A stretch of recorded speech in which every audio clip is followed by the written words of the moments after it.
தமிழக சட்டப்பேரவையின் நடப்பு நிதியாண்டிற்கான கூட்டத்தொடரை தொடங்கி வைத்து ஆளுநர் ரோசையா உரையாற்றினார். அப்போது அறிவிக்கப்பட்ட திட்டங்களுக்கு பல்வேறு அரசியல் கட்சி தலைவர்கள் வரவேற்பு தெரிவித்துள்ளார்கள்.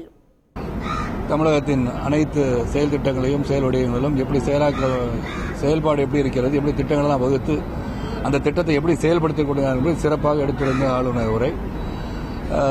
எதை நோக்கி பயணிக்கிறோம் என்று சொல்லும்போது இந்த செயல் திட்டங்கள் சிறப்பான, அது கல்வியாகட்டும், சுகாதாரம் இருக்கட்டும், தொழில்துறையாக இருக்கட்டும், எந்த துறையாக இருந்தாலும் சரி, மக்களினுடைய தேவைகளான அடிப்படை தேவையான குடிநீர் பிரச்சனையாக இருந்தாலும் சரி, அனைத்தும் ஆளுநர்கள் குறிப்பிடப்பட்டிருக்கிறது.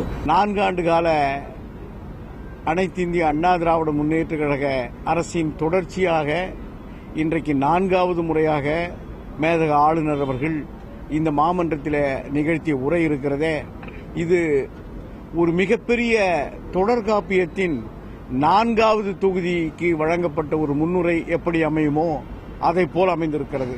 இந்த அரசினுடைய சாதனைகளை, திட்டங்களை, இது 2015ஆம் ஆண்டிற்கான இந்த ஆளுநர் அவர்களினுடைய உரை மிக வரவேற்று அரசினுடைய இந்த கொள்கைகளை, சாதனைகளை வெகுவாக பாராட்டி வரவேற்றிருப்பதை தமிழ்நாடு கொங்கு இளைஞர் பேரவை மனமாற வரவேற்கிறது, பாராட்டுகிறது.